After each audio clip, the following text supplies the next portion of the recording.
Hello, everybody. Welcome on in. I'm your host, Andi Petrillo. It's Change the Game, Canadian Women in Sport. Today's focus in particular, because we always choose topics which we feel are pretty relevant. And this one is media influence on women's sport. So I'm going to have four athletes join me in this hour and kicking things off. Two of my favorite. I cover their sports extensively, obviously. Roseline Filion, we know, a retired diver, but so accomplished in what you've been able to do in Olympic, two-time Olympic bronze medalist, three-time world medalist, as well as Pan American Games and Commonwealth Games champion. And Pam Buisa, we, feel so honored to have women's rugby sevens on CBC Sports, and you are a Pan American Game 2019 champion as well. And looking forward to the Tokyo Olympics as we keep our fingers crossed and moving ahead to that. Yeah, that's for sure. But today's focus, as much as, we'll talk about, your careers and personally and kind of what's going on in your lives.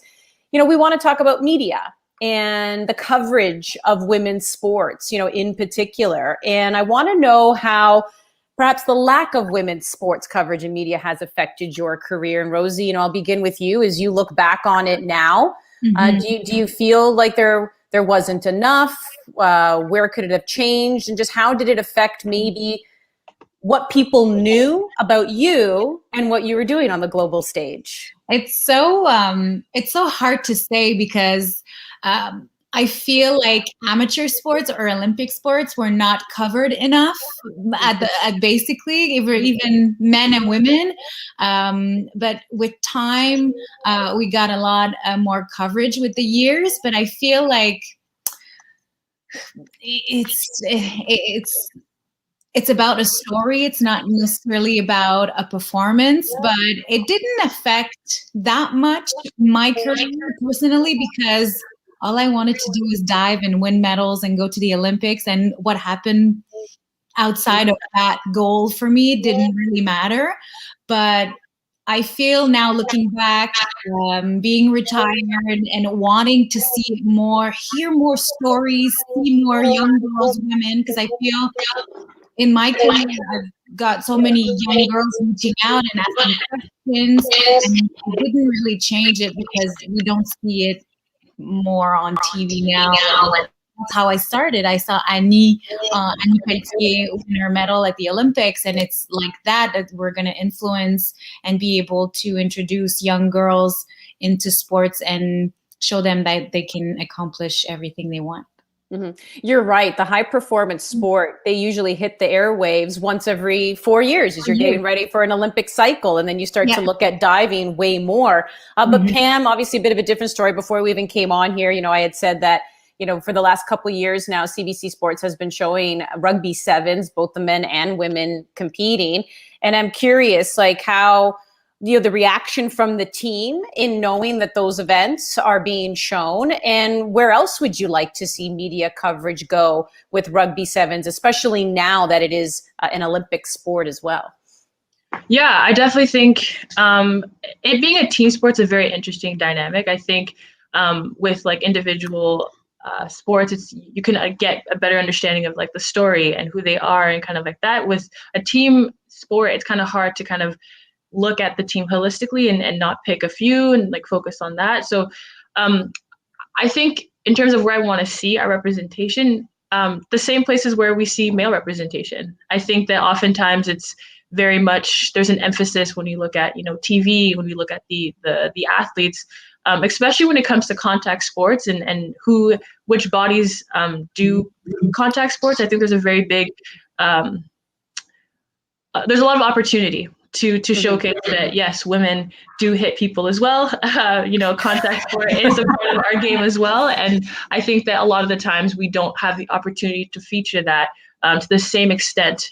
Because sometimes even to see us, you have to pay. You have to, there's different TV channels that people don't have access to. But the same spaces in which the men are, I'd like to see us there too. Yeah, interesting that you mentioned that, because you look at this last year, there have been some historic deals as well for, certain women's leagues. You look at the National Women's Soccer League and signing that great year with CBS.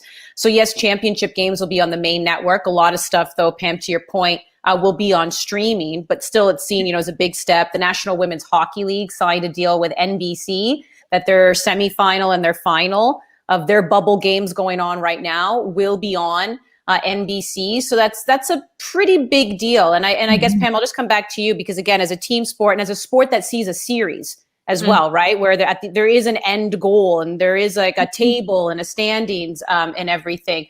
Do you see that as at least a step in gathering information on where interest lies and then seeing it grow from there? I would see it as a step in the sense that some things are being done. Is it enough? That's a whole completely different story. I think it's not enough. I think steps are nice when you are planning on doing things forward. But as I see right now, women have been playing sports from the beginning of time. So having steps to just show us isn't enough. Having steps to, incrementally change things isn't enough. Just do it. It's a very simple concept. And I think a lot of the hesitancies, which also showcase itself within, not just on within sport, but beyond that, is that when we see like politicians, it's always steps. It's a step forward. But what are we actually doing to make it happen? Like, it's not enough to just say, okay, yes, like we're showing up. NBC is now signing us. It's like, we've been playing this sport for how long? Why is it just a step? Why isn't it not done? And that's kind of where my pushback is that yes, there has been waves and there's more visibility, but more doesn't necessarily mean it's enough, which needs to change. Rosie, in your sport, I feel like the women and the men can get equal attention because of, you're either, yes, you can be doing synchro partnership or there can be a single diver, but it's one of those sports where I almost like equate it in some ways to tennis, right? If you're just really exciting and you're winning and you're fun to watch, like people will give that attention. That's my outside perspective. But it is. And I'm wondering, from the inside too, like how did you see the way the media coverage, both the men and women in the world of diving? Well, if you take the Olympics as an example, the last event is considered as the most important one, and it's the men's 10-meter final. So all the schedule is around what's getting more attention, and it's the male event, the big one, the most impressive one. So it's been like that for years. And Pam, you were saying it, that like NBC signed for hockey, but it's sports that everybody knows, everybody sees, even on the outside, but it doesn't give an opportunity for sports that we don't know anything about. With it could be, I'm saying like swimming or speed skating or even rugby.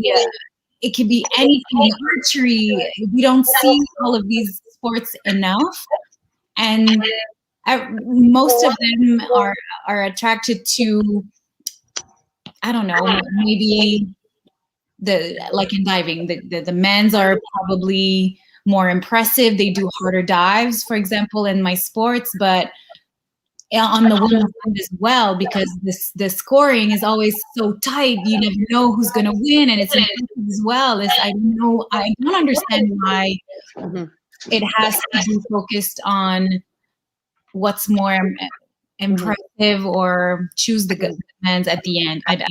It's still very strange to me.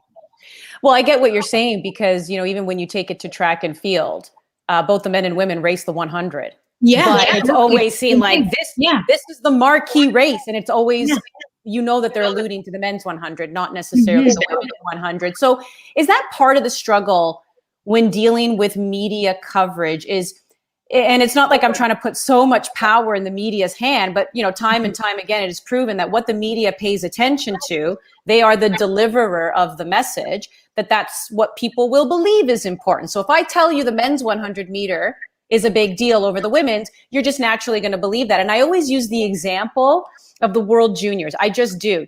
Don't get me wrong, World Juniors, it's exciting. There's some incredible young talent and men playing hockey there. Bottom line is TSN did an incredible job marketing that tournament and telling Canada that this is what you tune into starting December 26th every single year. So now we're like, yes, this is the biggest tournament of the year. Like the media can do that. So is that part of the struggle, as I go back to you, Rosie, when it comes to media coverage, maybe is the storylines that they share, maybe it is the timing of even where they put certain events in a broadcast? Because if I'm going to end my broadcast off with a 10 meter, I'm doing it with the men, not the women. And does that matter?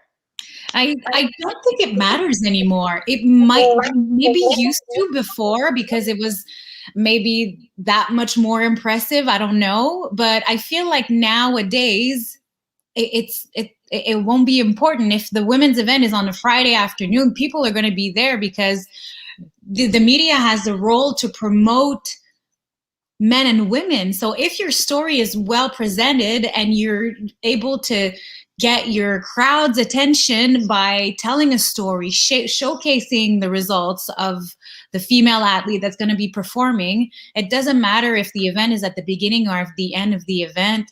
If your role is to catch the attention by telling a story. So that's why scheduling now in my head, it doesn't really matter. It's about the athletes, the performance, and the story you're telling while you're having that time frame of showing the event on TV.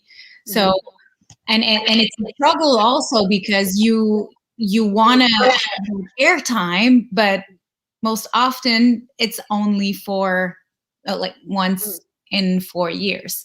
So how you're going to present, it takes years to build up that momentum into, these are the 2 weeks that I'm going to show sports. And you have to build that up with nothing to put on TV before in some ways. So it's all the way you plan it. And I don't know why it's still oriented into a men's event at the end. Yeah. We're going to get into just the dispersal of coverage and how the digital world maybe can be a friend in that sense, right? Because now you have more platforms where you can show sports. But I'll come back to you, Pam, because something we've also mentioned when it comes to rugby, especially rugby sevens, the rules are the same for men and women. Like when you look at sports that have, even hockey, it's different for men and women. Like there are just certain rules that are different, not in rugby. It is, pretty much identical. But why do you think, or maybe where do you think the misconceptions are when it comes to covering women's sport over, men's sport? And why do you think there's maybe still some resistance in covering women's sport? I think, at least when I think about media and the distribution of it, it's an institution. And I think with that, there's concepts of masculinity that gets produced and reproduced. And oftentimes with that reproduction, we see what masculine means. And we think that a masculine person is a male. We think a masculine person looks a certain type of way. And so there's a lot of emphasis, I find, especially in the media, when it comes to who is feminine and who is deemed feminine. And then when it comes to being an athlete, there's so much of that perpetuated in the media. And I think when we see it in commentating, in like someone's appearances, I remember listening to a commentator that was talking about Charity Williams against another player, and he was like, dreadlock on dreadlock. None of them, only one of them had dreadlocks, so like things like that, just emphasizing their appearances, sexualizing them.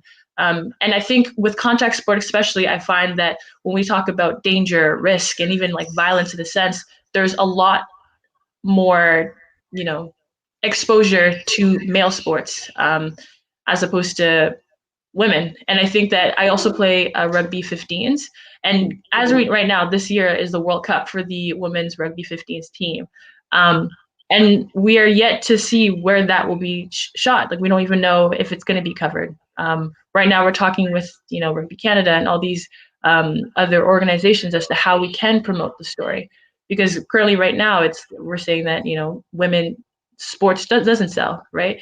Unless we're either asexualizing them or making them seem as though, we're highlighting other things outside of their athletic ability, which is a fundamental issue to the institution of media.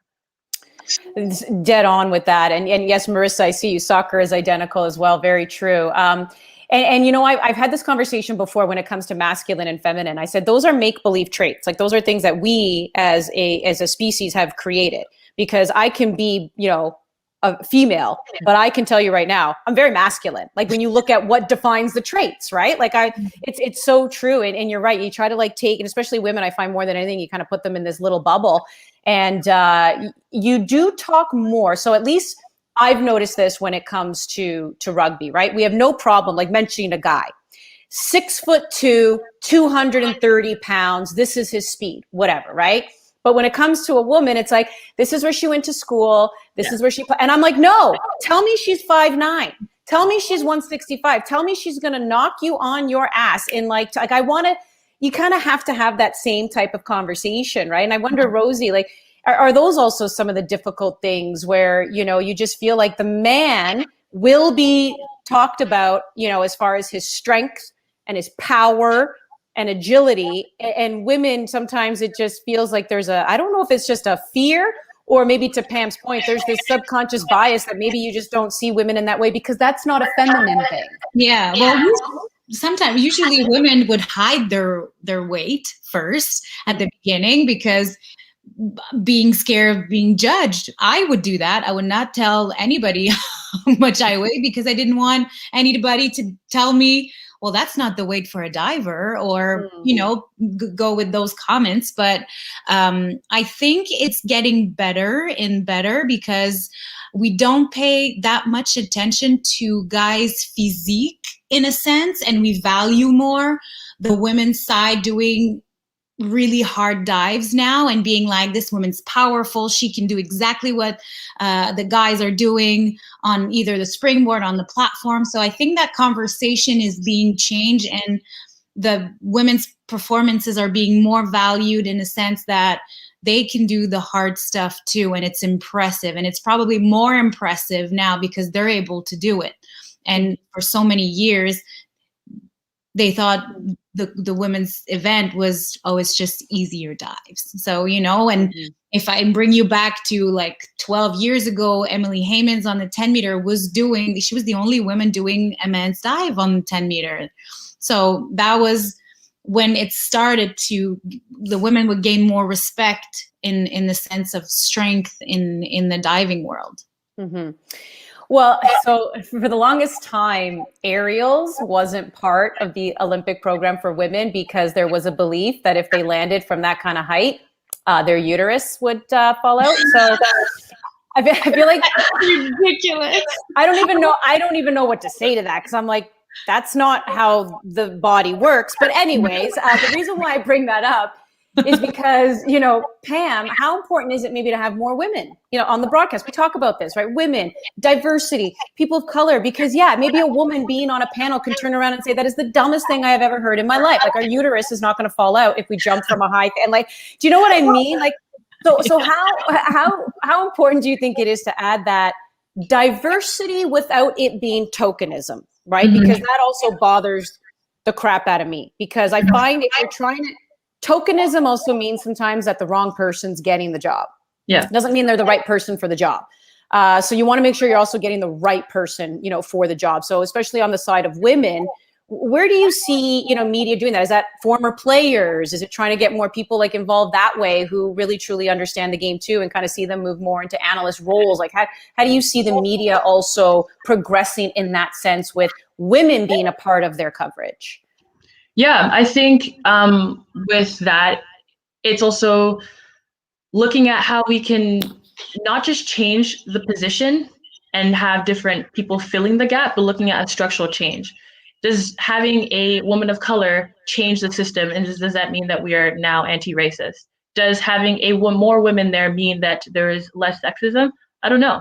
But I do think that what needs to happen is a systemic change. Are we actually shifting our mindsets? Are we having policies? Are we actually naming the issue, stating that there is an issue, that there is a discrepancy with people who identify as women? I think even the understanding of who is a woman also is under negotiation. I think a lot of people think that women are cisgendered women, right? I think when we talk about trans women, when we talk about people that may not necessarily fit the ideals as to what is considered a woman, then that there's also pushback there. So I think when it comes to media companies and approaching different things, I think, we do need to have more women in broadcasting positions, front and center, not just commenting on other women's sports, but also within, commenting on other male sports. And I think also with more representation, we have to, again, for it to not be tokenistic, is to ensure that the structure is shifting, not just the names and the people, but Also, it's the structure, is making sure that structurally we are uplifting and empowering those that have been disproportionately silenced and glossed over. We're making sure that we are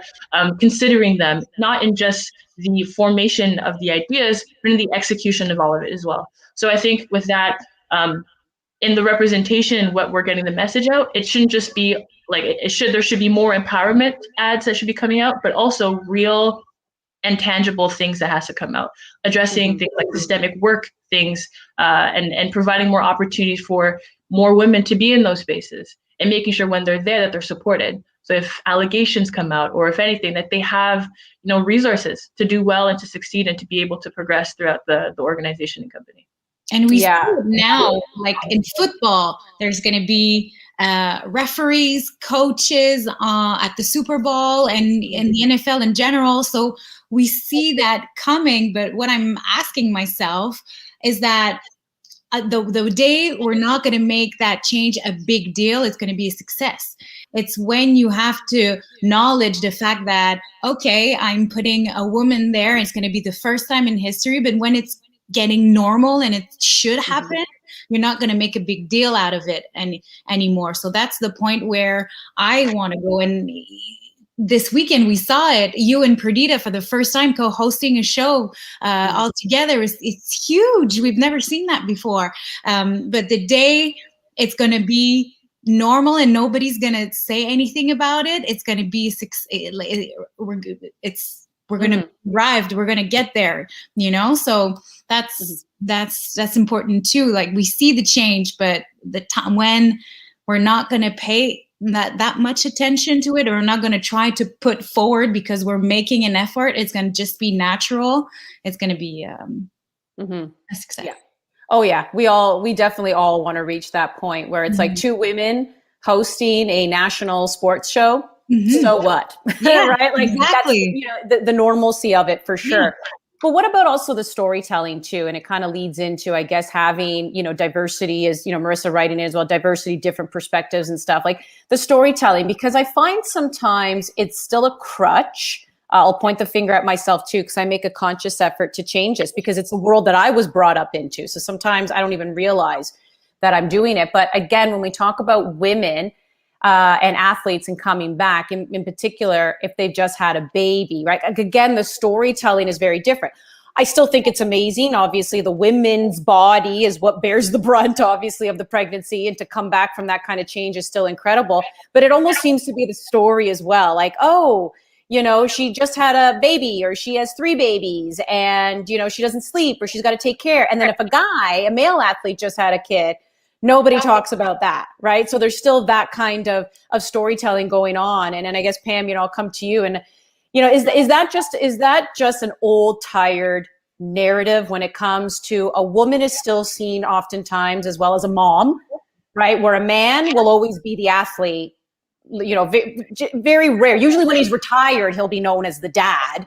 But when he's in the heat of the competition, he's still a man. Whereas a woman, even though she's in the heat of the competition, is still a mom and a wife. Like, there's that kind of storytelling. Does that bug you? Or do you feel like, no, I actually like that, and maybe we should be doing it more for the men?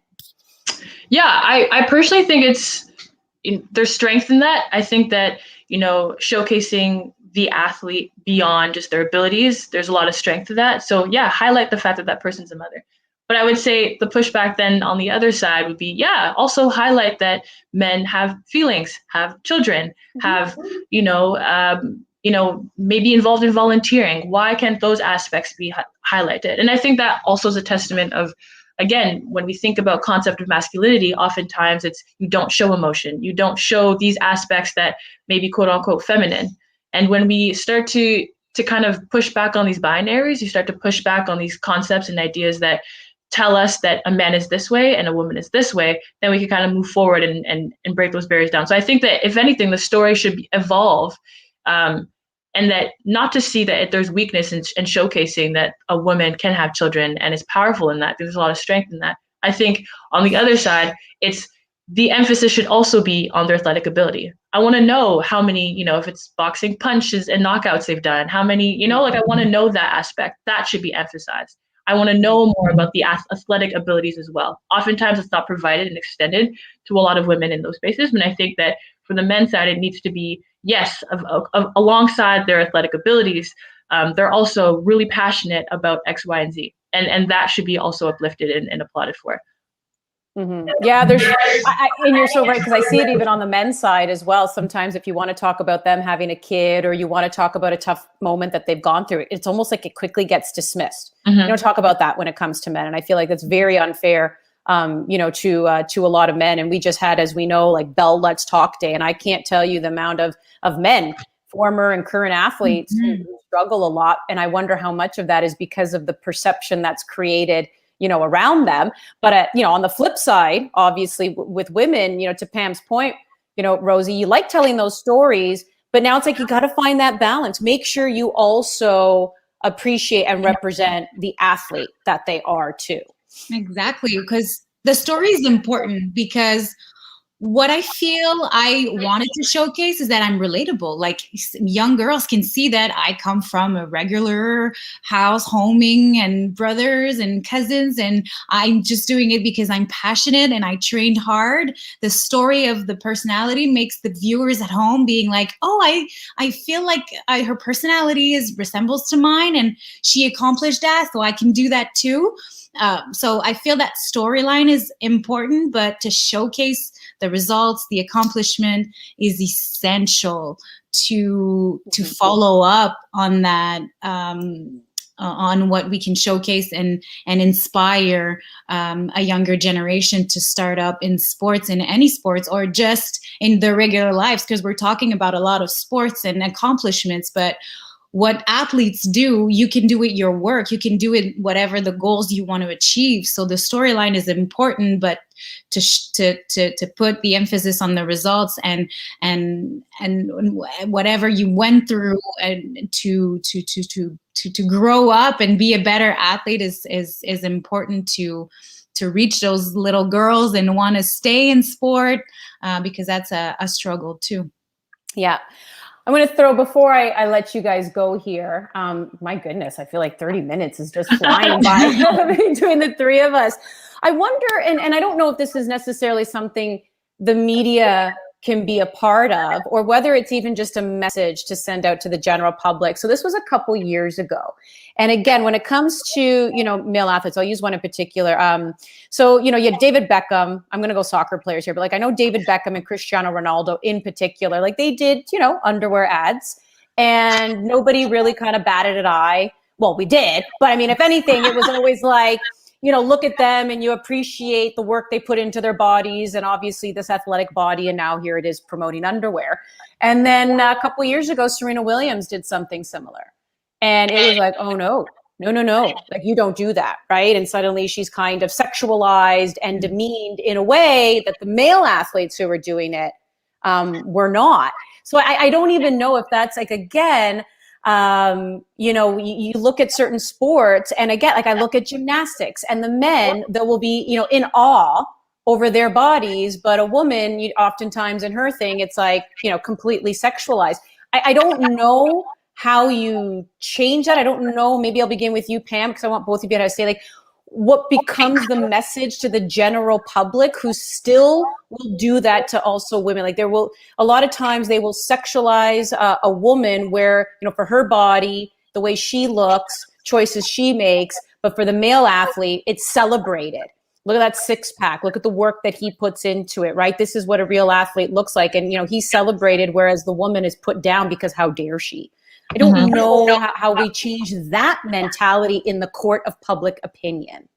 Mm-hmm. I think when it comes to public opinion, it's what we make of it. So I think the more that it's there, that it keeps happening, that women are proud and showcasing their bodies, and I think that will create conversation. I think also naming that that's an issue. I think more conversations need to happen around, why is it that people feel uncomfortable when, I also train, that I also work out, I also want that six pack and, have one, so it's like, how do we make sure that, the public changes? and I think with that, it's, there's not a lot of exposure on both sides. I think that in a lot of predominantly male spaces, there's not a lot of female voices that are in those rooms. So what is the locker room talk? When we're talking about things like in football, when we are, in hockey or whatever the sport may be, what are the conversations going on there?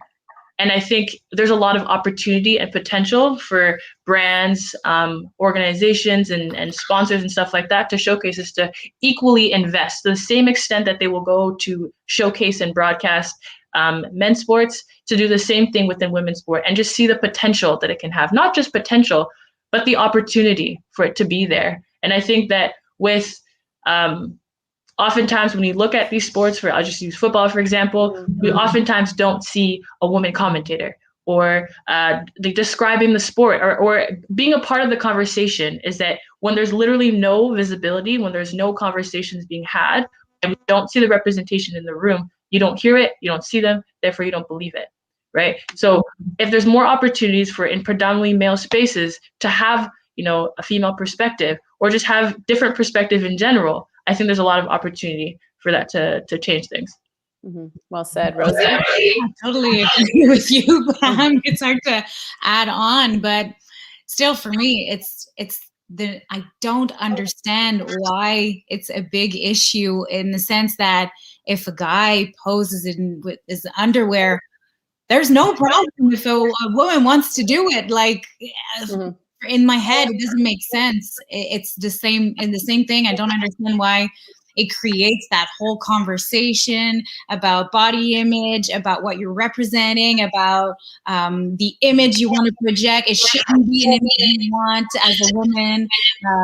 If they're deciding for you what you're going to do and what you're going to project. So that mindset, I don't get. The more you do it, the more you give the opportunity to a woman athlete to showcase what she wants in a cover magazine, in an ad, or whatever the context is. If you give that opportunity to normalize what it should be normalized, we'll definitely be moving forward. But social media helps a little bit, because the athletes now have the control of their images and what I want to project on their Instagram, let's say. So they start the conversation doing like that, because they're in control of what they can do. And if they want to go forward with that type of content, they can. Well, a couple people writing in. Yeah, Isabel, Instill Physio, thanks for having these conversations. They're important. And that's what we're trying to do, right? Trying to verbalize it, trying to get it out there, and recognize that these are things that, you deal with as women, you deal with as female athletes, as well. And you can start to notice the discrepancy. And when we have these types of conversations, suddenly a light bulb can go off. And it's like, oh yeah, maybe that's what we should be doing, or maybe that's something we can implement and move forward with. So really appreciate the two of you with your insight today. Rosie Filion, enjoy. What's retirement life like for you right now? What are you doing? I'm working every day. I'm at the Radio Canada in French, in the sports department. So I talk about sports in the morning show. And I'm crossing my fingers for Tokyo 2021. Yeah, I love welcoming athletes to the dark side, also known as media. And Pam, obviously we want to see you in Tokyo. So we are keeping our fingers crossed for, a season as well that, I know you're training, but just a season as well where you can get to play and get some games under your belt too, before representing the Maple Leafs. So really appreciate the two of you taking the time. We'll chat with you later. Thank you.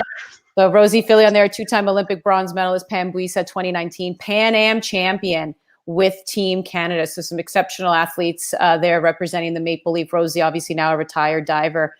Pam still playing rugby sevens. So two more athletes are going to be joining me now as we continue here on Change the Game, Canadian Women in Sport, media influence on women's sport. So that's what we're talking about right now. The coverage of women in the media is, where can we go from here, how it's affected their career. So I'm welcoming in two new athletes right now. So Sarah Douglas, competitive sailor, 2019 Pan American Games champion. And then I have Jessie Niles as well. Volleyball, who, if I'm not mistaken, Jessie, as I was doing some of my trusty research, did you recently retire?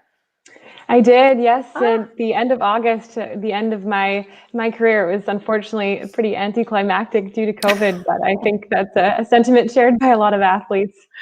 Well, here you go. Here's your grand stage, announcing your retirement from professional volleyball and the national team. So representing the Maple Leaf for quite a long time. So welcome to the two of you. And, I'll get things started, obviously, maybe with you, Jessie, with volleyball, which I absolutely love indoor volleyball. I mean, I love beach volleyball too. Don't tell Melissa Humana Paredes that I said I love indoor volleyball more, but it's such a fabulous sport. And, obviously now that we're talking about the coverage of media and women's sport, where would you put the lack of coverage, especially in North America here on women's volleyball that maybe affected your career, if at all? Yeah, absolutely. I've had the opportunity to play volleyball overseas in Europe for a number of years. And so I contrast my experience in North America with my time in Europe. And in Europe, volleyball is very popular, and women's volleyball in particular, if not more popular than men's volleyball. So when I come back to Canada to play for the national team, from my experience, the men's team has historically got a lot more coverage than the women's indoor team. And I think that has had a couple of effects on our team. The lack of coverage means maybe a less sponsorship or attention paid to the team.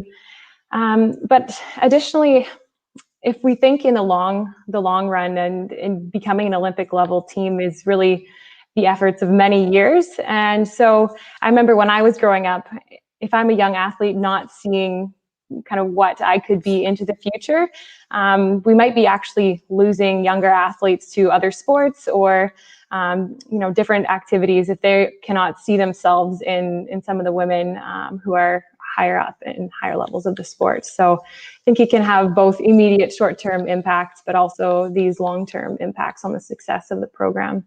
Mm-hmm. Yeah, that's another, pretty interesting conversation to have. It's depending on where you are in certain parts of the world, right? Like there are certain, obviously, sports that'll get more attention, but a lot of times the women are on an equal playing field with men in the coverage. But in North America, we clearly seem to have a problem with equal sports coverage. Now, Sarah, you compete in a sport, right? That's like, I just had Roseline Filion on, and so she kind of said the same thing. Like when you talk about diving, I mean, really that is something you pay attention to maybe once every 4 years with an Olympic cycle. And I almost feel like sailing in a lot of ways is in that same category. So where are you when, your feelings about media coverage and sailing?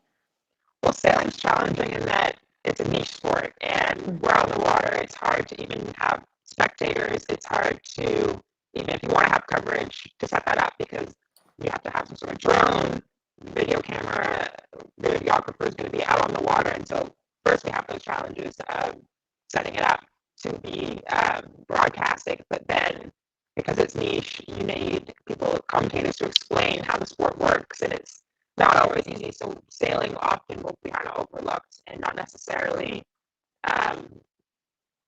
put out there because of the challenges that we have, and then along with women involved as well.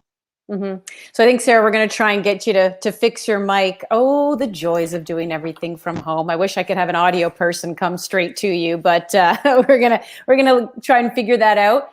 Make sure the mic is clear. But yes, valid point too, right? Because there are certain sports that are just difficult to have access to. You're in the open water, right? And a lot of times it's hard to get spectators to come there. So fascinating as well when you hear just the different challenges that sports are facing in trying to get coverage. But I'll come back to you, Jessie, right now. And I wonder, what's been the hardest part of dealing, with media coverage, especially when it comes to volleyball again, and you're watching it. And I don't know, what's been the frustrating parts for you? And have you thought no, this actually isn't that difficult to include women in it as well? So what's been the hardest part for you? Yeah, that's a great question because I'm naturally an optimist, so I always like to see the positive. But some hard parts or frustrating parts of my experience as an athlete is just looking around me and seeing, a whole team or whole group of such inspiring women and just not having their stories heard. And I've recently become quite passionate about social entrepreneurship and just the power that sport can have on society. And so I just, I guess recently I've just been frustrated at this disconnect between the impacts that these female athletes are having on their communities and not having that shared with the greater public. Mm-hmm. I think, Sarah, do we have you back? Let's do a quick little test here. If you speak, I want to make sure yay, you sound human. Should be good now. Yeah. It was a little robotic before there. I was like, ooh, we actually do have some AI here. But all right. So Sarah, you're making some great points, obviously there. We were able to still understand it. But where do you think some of the misconceptions lie, even when it comes to sailing? Because I did look up, I'm not going to lie. So I looked up laser radial, right? And I was like, okay, so what is this that she competes in? And it is pretty badass, right? But again, when you think about controlling a yacht, a boat, just like anything, right? It's this power and it's men. Oh, of course, in order to be that powerful, right? To do that, you got to be a man. So do you think sometimes those are also the misconceptions when it even comes to covering women in sailing? For sure. I think even within our sailing and then within the classes and different types of boats we have, it'll often be like, oh, well, the men will go faster than the women in the laser. But that's definitely not the case. You know, we work just as hard. We work very, very hard to make our boats go fast. And so that'll be kind of conceived. The women are a little bit slower. It's not as exciting to watch. And we'll kind of be left out of the dark a bit in there. Where would you like to see coverage go when it comes to sailing? Because again, you know, I think you brought up a very valid point in the challenge of covering a sport that's, you know, out in the open water. But then I even look at a sport, I mean, it can definitely be done. I mean, I look at alpine skiing, they're zipping down a mountain at 160 clicks like an hour. I mean, you got to have cameras set up at different locations in order to catch them. And then the fans are at the bottom. So basically the fans in skiing never actually see the race, right? Like unless they're looking up at a big monitor, they never see the race. But we see that if it's done properly, you can really get a good fan base going. Where do you see that when it comes to sailing? Do you think it's there? Does it need to grow even more? I think it's there, and it's shown in America's Cup, for example, another pinnacle of our sport. They'll have lots of media. It'll be on broadcasted on TV, but when it comes to Olympic sailing, it doesn't quite have that same coverage, and often they'll value necessarily the men over the women. For example, at the Pan Am Games, I was competing in our medal race, and it was a final race. It was a battle for the medals, and the men race was right before ours, and the media boat was full. By the time 30 minutes later, I guess like an hour later, when it came to the women's race, everyone had gone in. All the media had gone in. It was like, well, why not stay out for the women's? And so I think that often is just the men will be valued more. It'll be covered more versus women. Mm-hmm. I can't even begin to understand the frustration of that, especially when you're getting ready to go out there. And of course you go and win the medal and you're like, hey, kind of, you know, where's everyone at? Because I'm a big deal over here too. But besides, because I just had this conversation with Pam and Rosie, and obviously from the on-air perspective, we talk about the importance of having, you know, more women also on air and giving a different perspective and storytelling and all that kind of stuff. But what about women in positions of power? And maybe I'll just come back to you, Sarah, on this one, because those journalists are making those decisions based on what an executive producer or an editor has told them to focus on. So how much of a difference do you think it would make to have women even represented in those, we call them powers of position, or positions of power, excuse me, like to make those types of decisions? Like how important is it to have that diversity there where, you know, if you have a female voice saying, actually, that's a pretty big deal too. Like, do you think that would help change things when it comes to the coverage of female athletes? I think it would make a massive difference for us. We're typically a male-dominated sport. Tokyo, it will be our first gender equal sport. And so with that being so male-dominated, a lot of our, say like high performance directors or staff of these different countries or sport organizations are led by males. And so they might not necessarily think about the female view, how they can showcase their female athletes. They're often thinking about their males within the team. And so if you maybe had some females kind of leading that direction and pushing towards more female stories, it would make a big difference.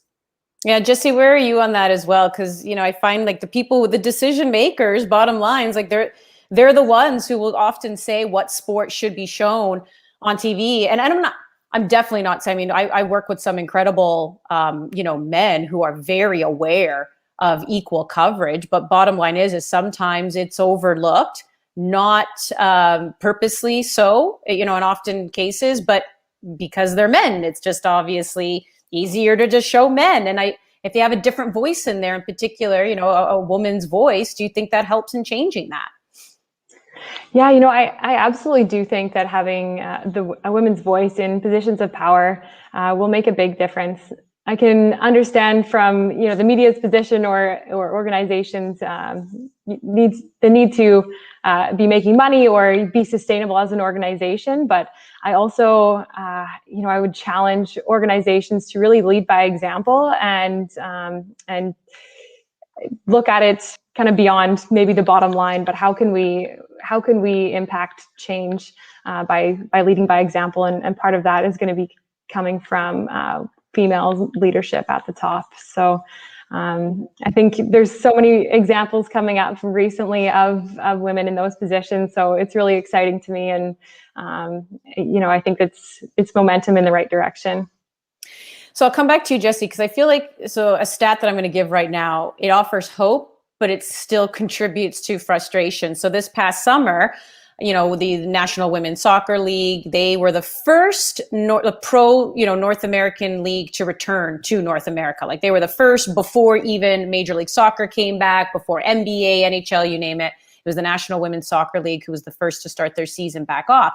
And they had just recently signed a deal with CBS. Their numbers were incredible. They had one of the highest rated numbers, even ahead of a lot of Major League Soccer games. So that's what I mean by the hopeful part of it.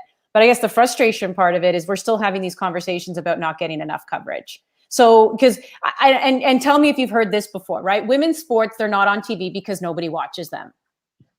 But I just, again, you look at the NWSL stats and they are pretty high. When they're available, people will watch. The Dream Gap Tour, we had, for the women hockey players, we showed that on our streaming service on CBC. Great numbers. So I don't, where are you frustrated? Do you just feel like you're just between a rock and a hard place? You're banging your head when people say, well, people just aren't going to watch women's sports. That's why we don't put it up. And you're like, really? Because look at the numbers.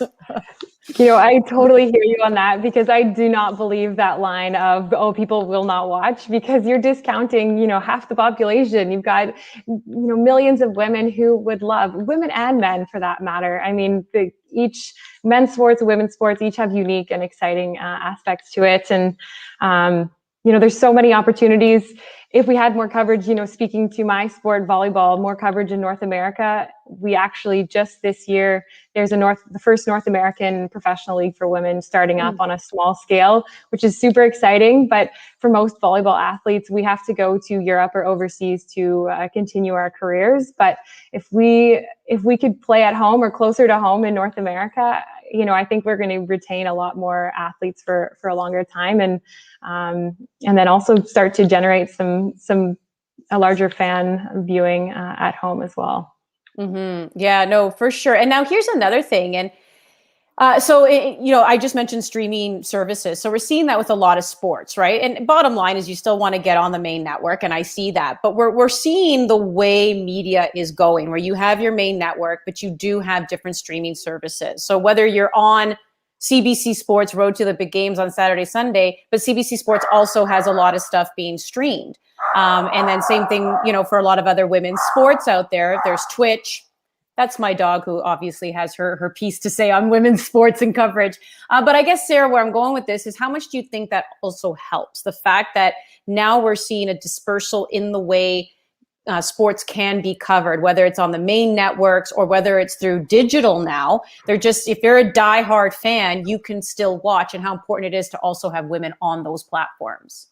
Yeah, I think that's a great point about, even if you can't get the main spot on the prime time TV, but having another opportunity to get online, to have things broadcasting, whether it's live on Facebook or YouTube or whatever. I think that's really important. And that's something that we in sailing have often gone towards, because we don't get that primetime spot on TV, but we'll stream on YouTube to show the races.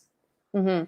Where do you think then the transition becomes, and Angela Gordon writing in saying, yeah, when they're available, people watch. Same happened this past summer when for the first time the Women's Tour de France had media coverage.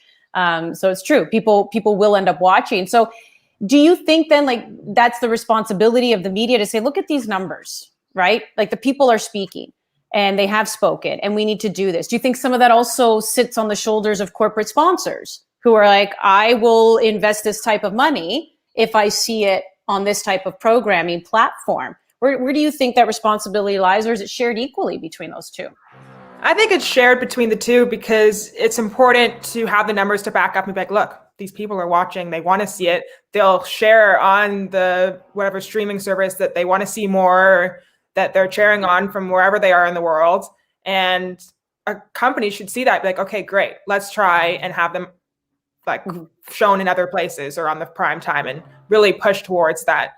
Mm-hmm.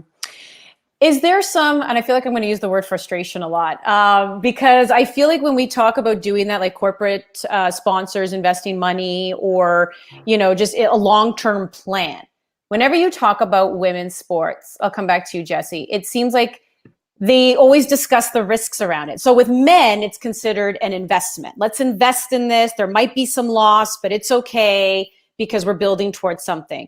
Whereas investing in women, it's not seen so much as an investment, it's seen as a risk. Do you feel like that's typically been the conversation and that's the mind frame that needs to change? So with men, it's seen as an investment. With women, it's seen as a risk. Like how much does that also need to change? Yeah, that's an interesting point. And I, with my time on the national team, I always felt like, oh, once we reach the next level or once we qualify for the Olympics, then we'll be deserving of, all of this support and this sponsorship. And it was kind of, we internalized some of these messages that, oh, just got to win this. So it was very results oriented and, put even more pressure on ourselves than, we would naturally or normally. So, yeah, like I guess it goes back to that driving force or that intention of supporting that investment. So on the men's side, it's seen as an investment. On the women's, seen as a risk. But if we change the narrative, maybe it's not about maybe the investment or the numbers, but how can we invest in women to actually impact society in general. So, using these inspiring stories of women to create change, broader change in the world. Yeah, because when you dive into the numbers, you're so right. Like women put that pressure. Well, if I get the results, that means I'll get the money. But you often look sometimes at men's programming and it's like, well, they actually haven't given the best results, but they'll still get the funding, right? So there's, and then you see like, it's this age old argument of, well, wait, no, people don't want to watch women or they're not fast enough or they're not this and whatever. But it's like, well, has the investment been there? Has the money been there? Has the training been there? Right. And it's just like, you also have to see what's available to women. And I just wonder, Sarah, again, if we go back to you and just the perception of women in competitive sailing, where do you see that perception being on women compared to that of men who are competitive sailors?